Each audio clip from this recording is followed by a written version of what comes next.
After being at a monastery some several decades, reading from its copious collection of metaphysical texts, a man finally requested to see the head of the order, and once in his room bowed and said, "Revered Master, for many years I have been here, ceaselessly immersed in the study of what has been said by those who have gone before. But tell me, please, amongst the millions of words, how can I distinguish between those which are valid and those which are vacuous?"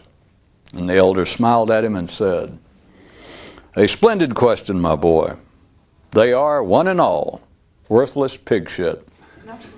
And with that, he arose from his seat, walked over and put his arm around the lad, who stood there aghast, shocked, and bewildered, and added, as he gently guided him toward the door, "It's good you asked me about this, for now you have one less uncertainty to be concerned with. Don't hesitate to come again." And with that, out the door he pushed him. Glancing out the train window, said one of the passengers to another, I do so want to see Istanbul." And the other replied, "I also. But my father told me that if anyone ever tried to point the way directly there, that I should grab the finger they used to point and break it." The first writer thought on this for a bit, then said, "I am guessing that your father was as much speaking of matters internal and non-physical as I should have been in my initial reference to Istanbul, and that his comment had to do with the fact that ultimately all maps must be seen for the non-directional illusions they are and discarded." And the second traveler nodded agreeingly, while privately wrinkling his brow, his mental brow, searching to see and hoping on hope that such was how he had been perceiving it. On the Grand Transcendental Express, the last stop one hears being called out audibly is the one announcing the end of the line for words. And thank God are the words thought by many in the split second just before being freed from having to think in words. Hearing the sound of that nearby mental time clock, a man said, "If there is late and there is early, then I am a dead man. I may be walking and breathing, but I am still a dead man." One man invited himself on to a national talk show to tell himself something very important, but failed to show up for fear of what it might be. On one world, the creatures had two brains. One brain was still and steady, and the other active and excitable. Already aware of the answer, a man asked himself, "What is the most dangerous of impermanencies?" "Thought," he knowingly replied. And now this, there is no place to safely linger long. No, correction. There is no place to linger long, period. One man knew that he had taken the proper medicine. The problem was in digesting it. And speaking of liberation and efforts to that end, a hungry man never exhausts the available tactics and maneuvers. A mystical practice is only a practice as long as it is nourishing you. An alert man recognizes when the efficacy seems no longer there, and with no sentimentality lays aside one dish to partake of another.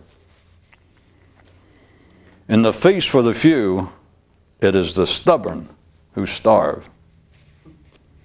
Better to eat the bull than for you yourself to be bull-headed. Thoughts have made themselves wax wings with which to fly nowhere heat is produced. One man invited himself to appear with him in an upcoming bowl game, but declined when he learned that it would only be the two of them. Later, off camera, when no one else could hear, he snorted to himself, "Well, what'd you expect?" Which even then didn't seem to go all that far towards settling the matter between them. Or, as he even later noted as they waited for the bus, there's one in every crowd, even when the crowd's only two. Abstruse ideas, complex demands seem always to mark the mystical path. But always the few who make it through depart therefrom to make their own. Trampled underfoot and forgotten, the irrelevant, the unnecessary, that of no practical use. The successful journey travels on effort, not on road signs and theories. One guy says he's kind of got it presently narrowed down to like this: if it ain't in some way funny, it probably ain't so. And on an unrelated subject, another man says that he respects blank paper far too much to ever throw any away or use it. And still another chap says that the core of his complaint with word processors is the fact that you must constantly choose one of the lettered keys to strike rather than another one for it to, as commonly perceived and stated in the manual, quote, produce a usable product. And a final guy, at least in this series of guys, says, well, now we're getting somewhere. We must be. Because all of this is in some way funny. And so must be true. And now some news from our royal watch. The king said, "It's cold in here." And a voice responded, "Why don't you turn on the heat?" And he replied, "Cause it'd get hot and then I'd have to comment on that." And way in the back of the court, a quiet voice thought, "Hey, that is funny." And now an update from the world of surveying. The crew chief said, "If you don't know when to stop, you can't determine where to begin." And a trainee asked, "But if you don't already know where to begin, how can you possibly ever know when to stop?" "My point exactly," he replied. And now some news from our mystic watch. Thinking, to the more conscious, is good for but one thing: fun. As you stand in the Paris station, looking in the apparent direction of Istanbul, there are many tracks before you.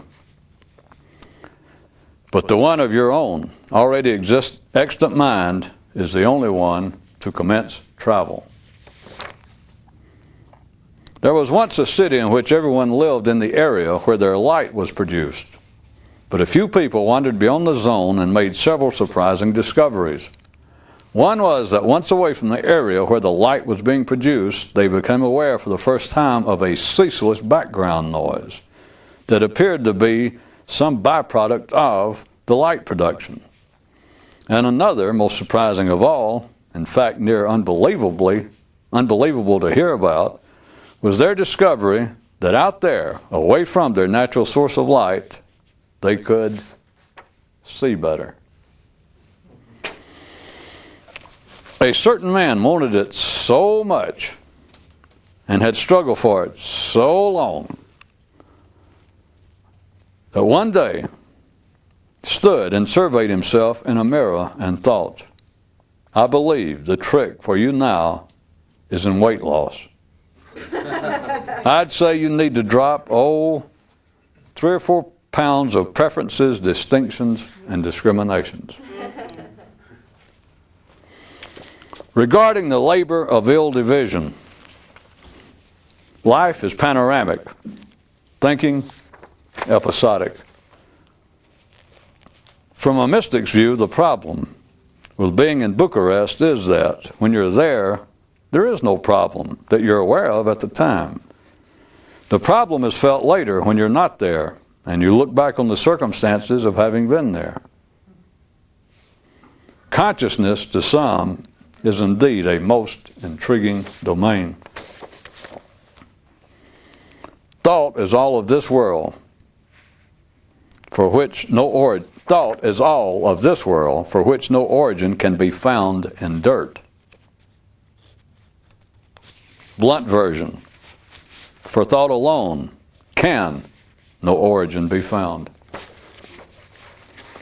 There was once a warrior who fought 1,000,000 frantic battles in his mind, but when he'd look out in his backyard, everything was peaceful and calm.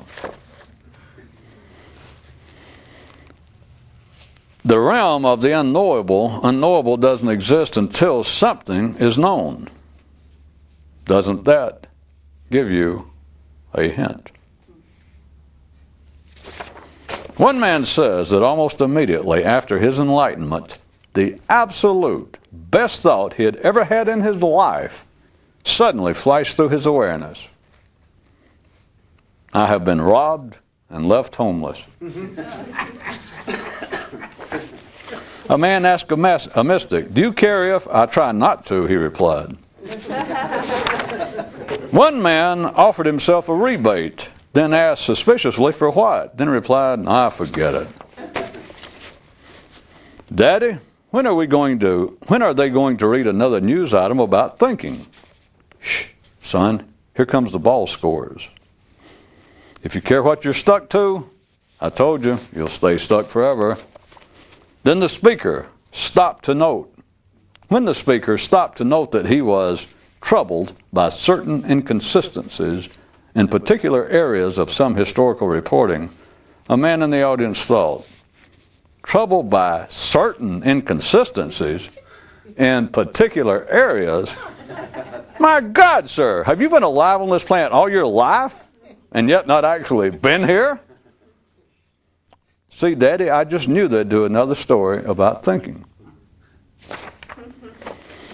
The head of a mystical order, to mark an anniversary of the number of years a certain young monk had been there, said to him, "It is time for you to realize that the desire for fire can itself produce heat, and for you to see that you have sufficiently cooked yourself.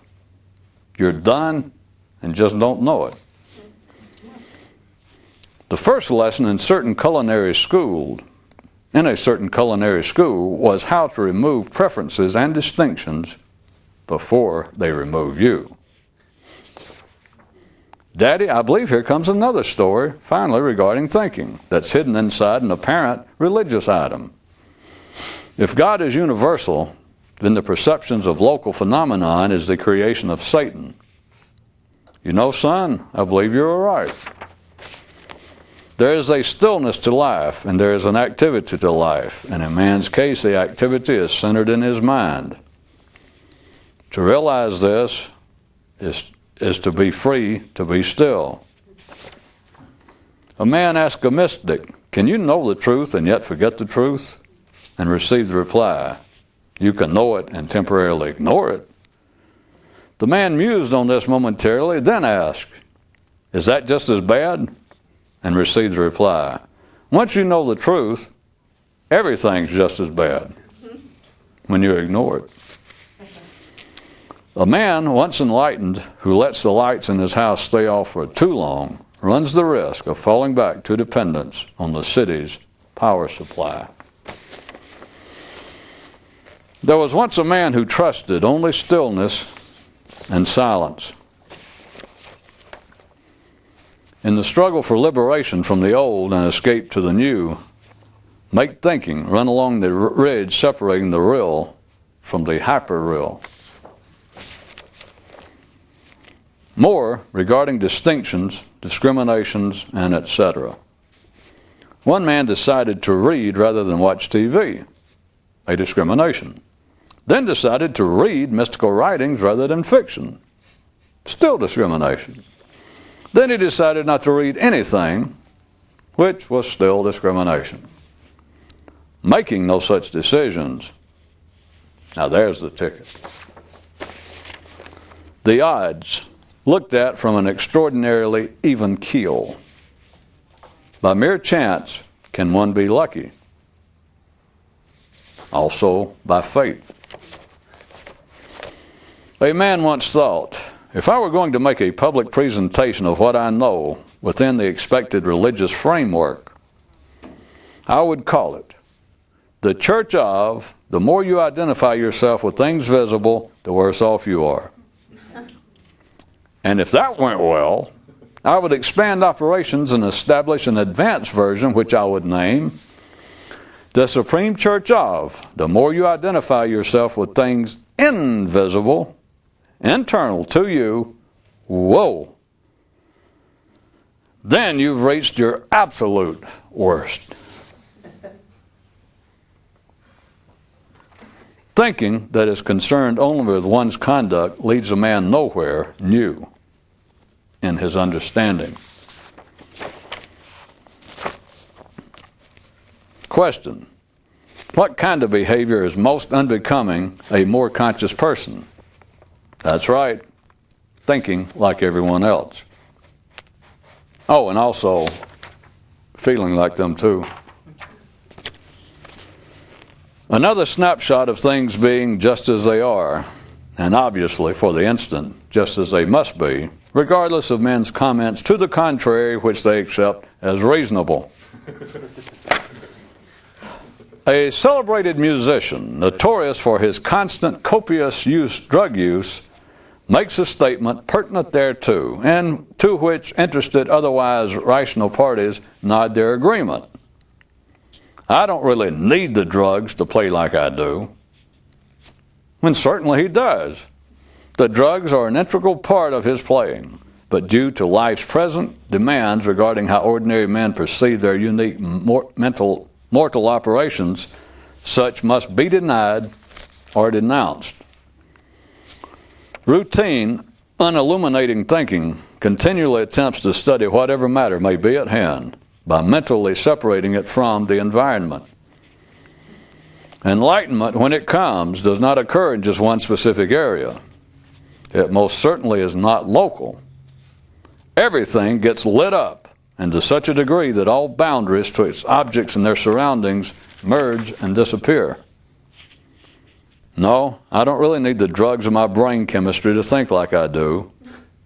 They are my thinking. When a man saw a book entitled, How to Overcome Apathy, he thought, same as with everything else. You cannot overcome apathy without also overcoming non-apathy. So that they both become meaningless. There is no overcoming without irrelevance. Or, no problem is solved till it is rendered moot. Mooted beyond all realms of speech, thought, and problems. To be totally immersed in your thinking is like looking at a drawing of aromas rather than smelling for yourself. One man spelled smelling with 2 E's, smealing, rather than correctly with 2 L's, explaining that on his typewriter, the key for the letter E was closer than the one for L. And in conclusion, regarding these 2 items, I'd just like to say that, by God, you're right. There is nothing like thinking. And even just thinking about thinking. Today's question for today's traveler. Which is worse, never to have got it, or to have got it and yet still keep not gotten it? In extremely secret areas of Istanbul are held unannounced classes of post-enlightenment instruction. Voices that enumerate the benefits that come to a man of virtue have always some personal gain in mind. Men are never encouraged to be other than they are for no reason. And life motioned for one man to take out his steno pad saying, "Take a lesson." A man asked a mystic, "What frightens you? Death? No. Being unloved? No. The forces of evil? No. What frightens me are the agents of impermanence. When they came around and asked if he'd like to get cable in his home, this one man said yes, and later disappointingly explained as he scratched his head that he thought they said get cable in his dome. Glancing upward, he said he was always in the market for any possible improvement of the situation.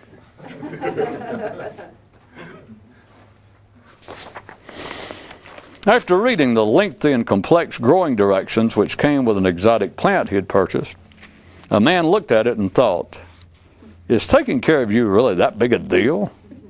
Which suddenly reminded him that most of men's perceptions of what's required to do almost everything are actually more complicated than are necessary. Thinking is always up to the task, as long as it is merely a thinking task. In the library, filed in the reality section, a man found a book with the title, "Anyone who reads these words will be sorry." After pondering on this for a few minutes, the man took the book and moved it over to the super reality section and left. Extreme travel info.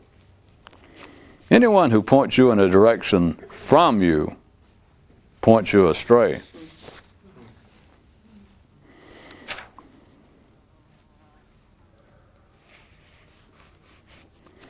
He, struggling for that certain mental state, often feels like one starving just outside a kitchen. So close, I can smell it. One day, one man thought, maybe it kind of comes down to this. You can either mostly stay your old public ratty-ass self and then think about being more conscious when you're by yourself, or not. Why do the few so care what the mind may do? You do realize that it's only the mystically inclined and the mentally ill who are so interested and concerned with their mental life. One father's advice to a son: don't go looking for problems. And I'm not talking about external matters.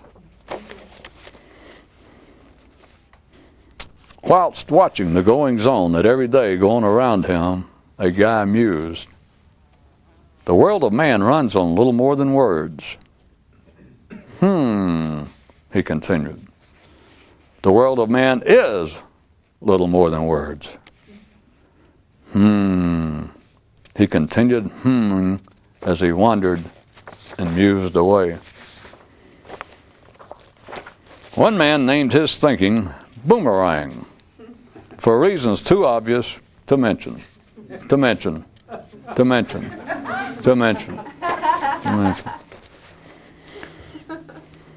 When a man heard someone declare, "We could learn a lot from death," he thought, "Name one thing." One man says he's invented a new optic device, a reversoscope, but says he doubts its market potential since men already mentally look through one. In regard to dealing with the disturbances he experienced pertinent to his place of residence, one man said he saw it as coming down to this: either stop the trains from running there through, or learn to ignore the noise they make. After studying with a mystic for a number of years, a man drifted away and later accidentally ran into him under circumstances less than laudable, approaching embarrassing, and said, "I guess you now look on your efforts to enlighten me as a waste of time." And to himself the teacher thought, "No, what I see as a waste of time are any efforts I've made to help awaken others which were not in fact intended to assist me." When feelings appear, understanding departs. Not feelings of the body, but the passions thought about in the mind. When such feelings arise, and they are not combated by conscious attention, all understanding departs. A boy asked his father, "What mostly would an awakened man do?" "Mostly nothing, I suppose." "And I assume you're not speaking physically." Another one of those things that should be obvious. You've got to look where looking will do some good. In response to the oft-expressed concern of being taken in by a charlatan, one man interested in things mystical had this to say: "I was never worried about such as that. For one thing, it would be most difficult for anyone that stupid to bamboozle me, what with me having the benefit of my own world-class stupidity to use for comparison. And secondly, to any degree that they might be able to mislead me, would be nothing in light of what my own thinking's already accomplished. All things considered, I cannot imagine anyone with an ability to dupe me that could surpass my own." Vocal music at the extreme edge. True artists never sing songs they did not write. Corollary: if the real artist has no original tune for the occasion, he is silent. Words written on a wall.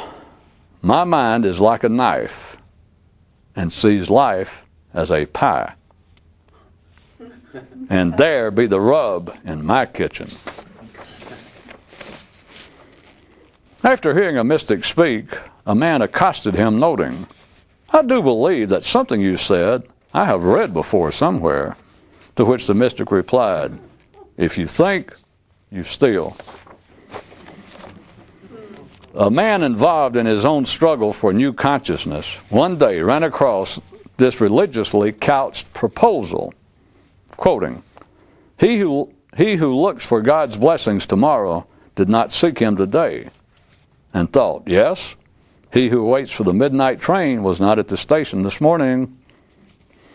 Immediacy is the defeater of preferences.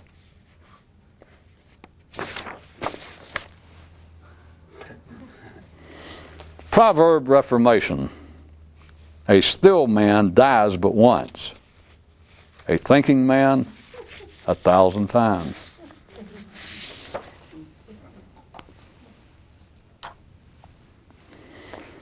Attention shoppers.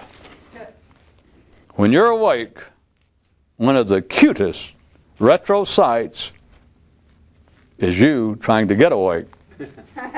Okay, shoppers, back to them carts.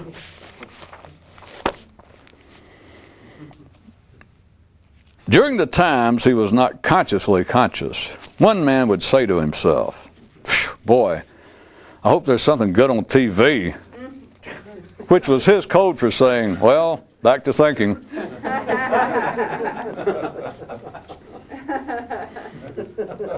And now appearing in the Vegas lounges of your mind, hi-ho, ho down, don-ho, and ho-hum, and like that.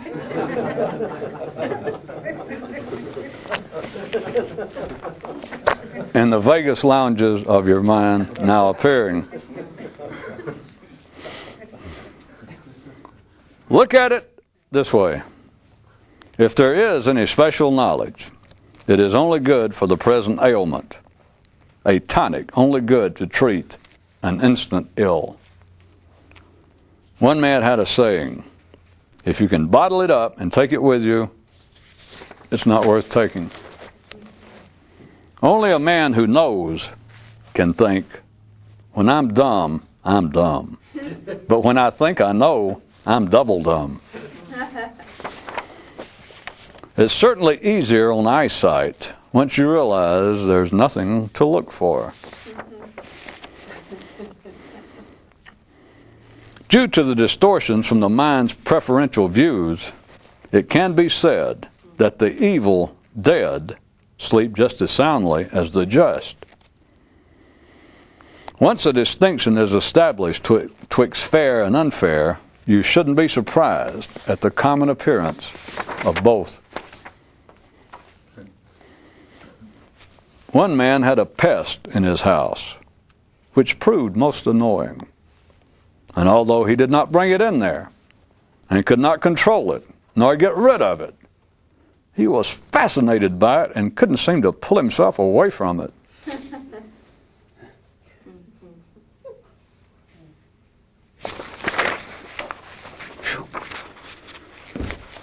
My apologies.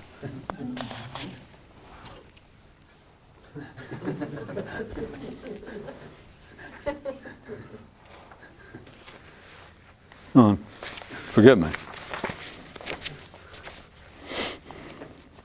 There's a news item in there, but I'll let it go. All of you strung out Catholics with metaphysical bents can maybe straighten yourself back out within your own quick. You got to do it quick, for I already know one version of what I had in mind. One man thought of the times he was not conscious as being kidnapped.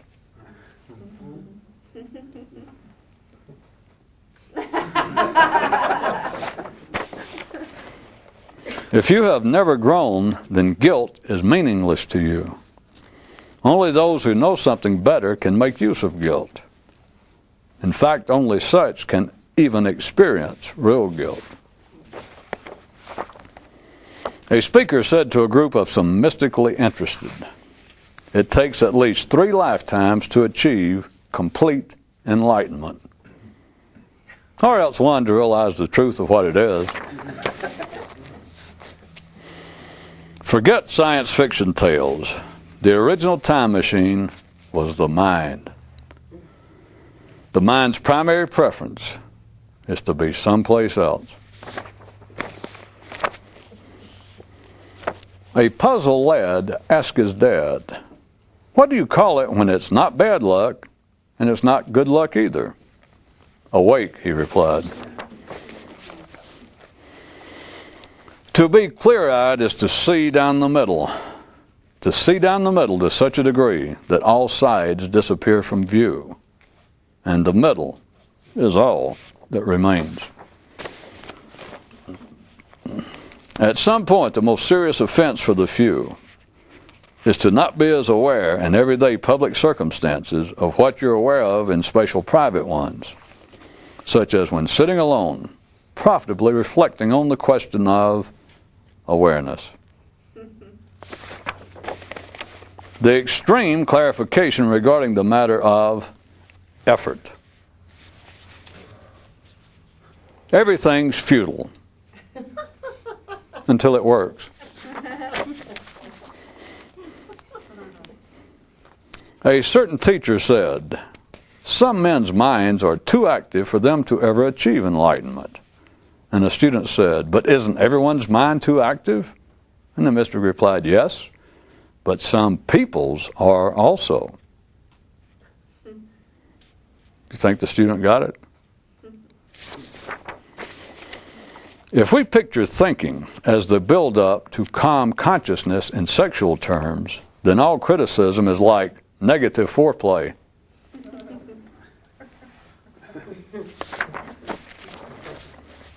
Well, I was just faking that, see. Of course I got it because I wrote it. In his place of business, one man had a sign, "No credit given, none accepted." His place of business was his mind. It requires a long time in the struggle to realize that time is, to the struggle, at best, irrelevant, and at worst, an impediment. No, that's not so. All across the board, time is an irrelevant impediment. If there is a heaven and there is a hell, then there is the world of awakening and the world of thinking about it.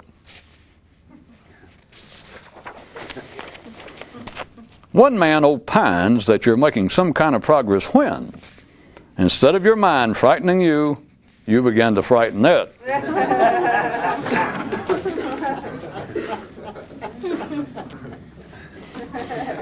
There was once an enlightened oracle who, for every 1,000 questions asked, replied only twice. Let us take an individual lesson from this awakened one. Part of the secret is that things are much calmer than you think.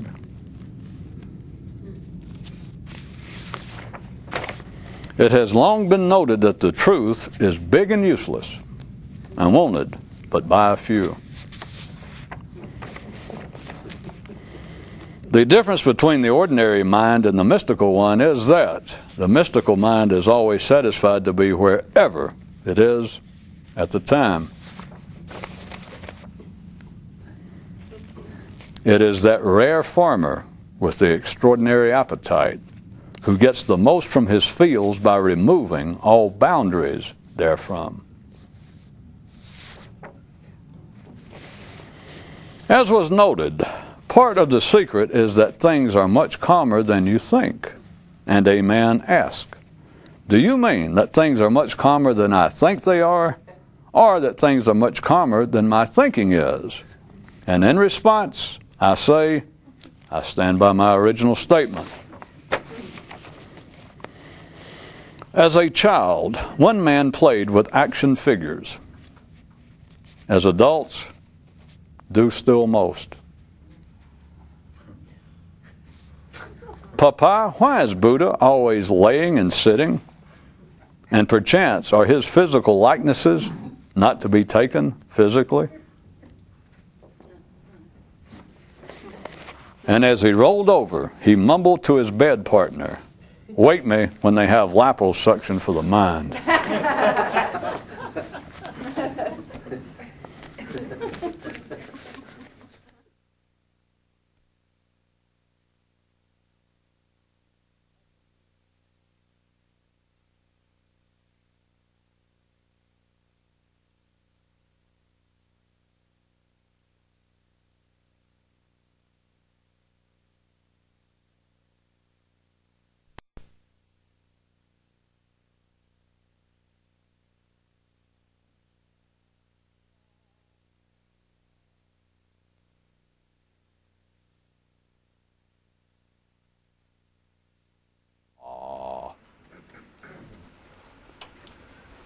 Law.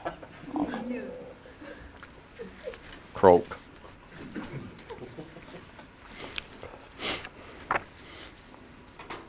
Now, News Items Universal, file number 96143. As he sat on the throne one dreary day, glancing toward the nearest window, the king absent-mindedly whined in the general direction of his chief counsel. I do wish this weather would improve. To which the advisor responded, why, my lord? And instantly the king thought, under these conditions, wouldn't it be grand if I were part of some Zen story and that the counsel's reply to my comment sparked my awakening?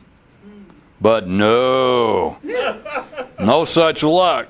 Knowing me, I'll just nod and continue sitting here, morosely staring out the window. Momentarily, the courtier, realizing his grace's mood, interrupted his reverie and asked if he wouldn't like to have some dancing girls or maybe some popcorn. And the king, his attention suddenly shifted to a more expansive level, understood the intention of the offer, and was, for a fleeting instant, saddened by the realization that under all routine conditions, such distractions would prevail and succeed.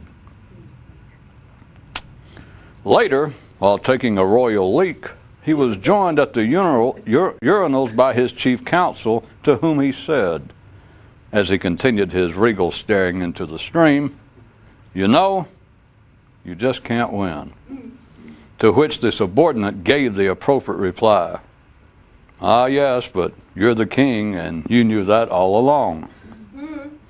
Then they both nodded agreeingly, shook off, and quietly went their ways for the day.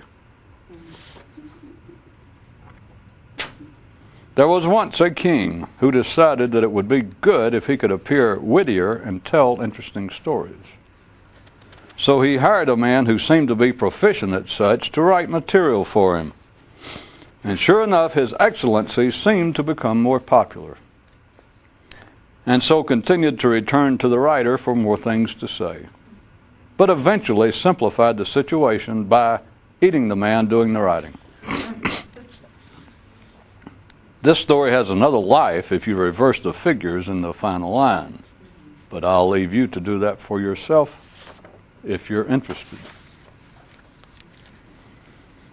3 men on the mystical quest one day came upon a stream, and the first one said, "It is a sad river that runs in but one direction." And the second one said, "It is a sad river that runs in but both directions." And the third one said, "But sadder still is a river still running." And all 3 fell in and were freed. Sometime later, a certain king, upon hearing of this, remarked, "Say, that sure does sound like a lot like one of them Zim stories I was talking about." There was once a man who thought, "I want to experience the enlightenment, whatever it is, but since I don't know how to go about it, and inasmuch as I have even heard it said that there is no way to go about it, what possibilities are left? Only one that makes any sense, and that's don't go about whatever I'm already about." And the spirit, the nice and tanned spirit, I might add, of Zoroaster retired to the beach in Miami, smiled to himself, saying, "Now that's my kind of guy." Some optometry news. The mind assures man that there are several ways of looking at everything, but without making note that it is the inherent structure, of its vision that is solely responsible for this condition. And now some general health news.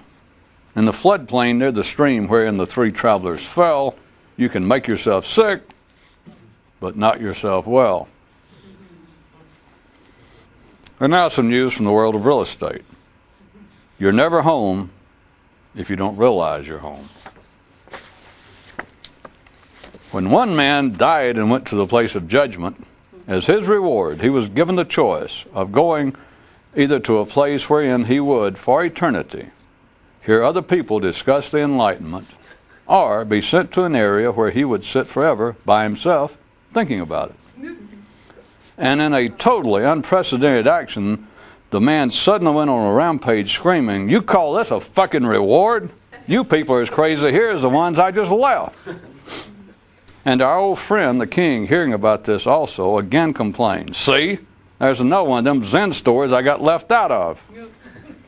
And Zoroaster moaned contentedly and rolled over, giving up his back to that warm South Florida sun. After having resided in many busy and complex areas during his life, one man finally thought, "I want to move where it's barren."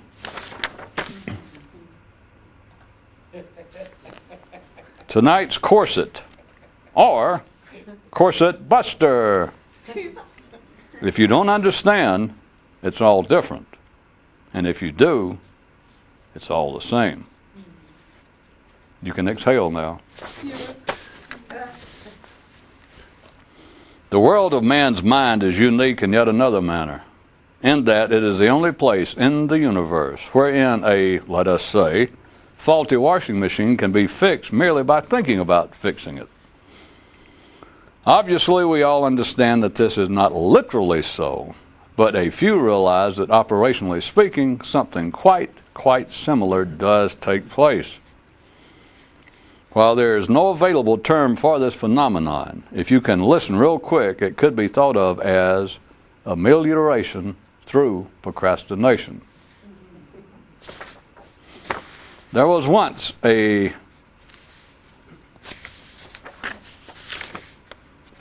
walk-in clinic for waking up, at which the director held daily question and answer sessions with the students.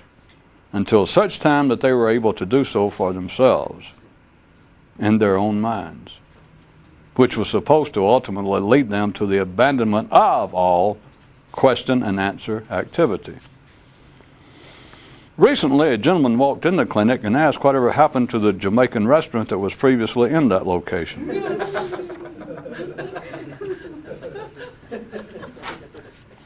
Every time one man would hear romantic songs with titles like "Hold Me Close and Never Let Me Go," instead of another person, he'd think of his thinking and privately go, "Yeah."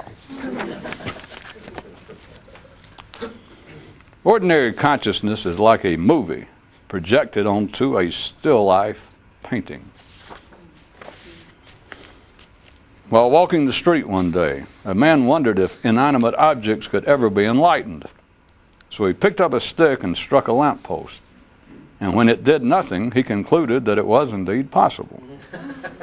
And in fact made mental note of the location so that he might come back perhaps and consult with the post. Father, noted his son to a non-routine progenitor, "I am still unable to love those who dislike me." "Well, at least," he responded, "you can cease to think of them, which cures the whole problem." "Yeah, just as always, huh, Dad?" When ordinary men hear it said that time and procrastination are the enemy, they will nod their agreement while thinking in terms of what needs to be done now being put off till next week or next month.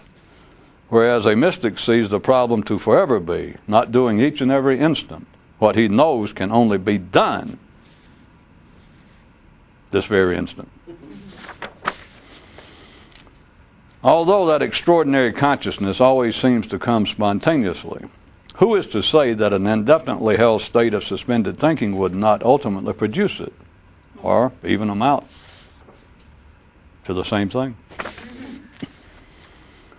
One man began to think of his thinking as being made possible through the use of Popeil's master grip.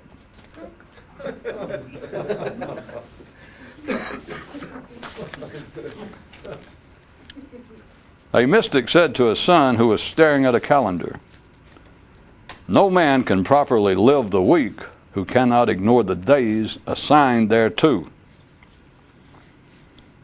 This lad is he who grew up to later say, "Time does worse than kill us all. It causes us to postpone our death." A truth that, even in his grave, increased his father's awakening. There are two ways for the would-be liberated to reinforce their captivity. One is by thinking about themselves. The other is by thinking. A man wrote to a mystic asking, "Is it a sign of progress if you have begun to frighten yourself?" And received the reply, "That's dependent on which of your operations is causing the fright." I would name this correspondence, "We can always hope for the best." Some of the unseen economics of the struggle. A nice advantage to dealing in consciousness rather than thought is that you cannot conserve and lay up storehouses of surplus goods for future use that you must then worry about preserving and defending. One man was thrown out of an enlightenment school because he kept reading ahead of everyone else in the textbook. Still more of how things could actually be going on in life and men not recognize it. The study of rats in laboratories causes cancer in the rats.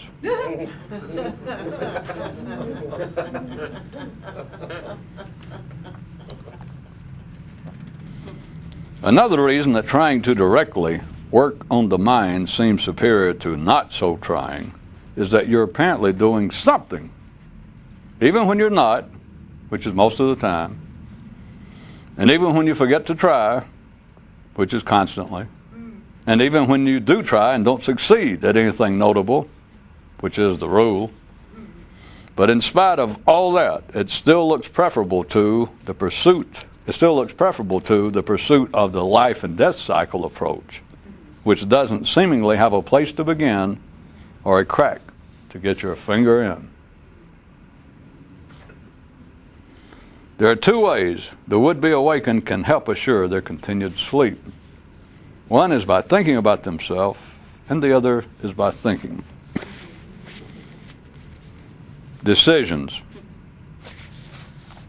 One man decided to call his own private efforts by the name of do whatever it takes, but also realized that that was not all it would take.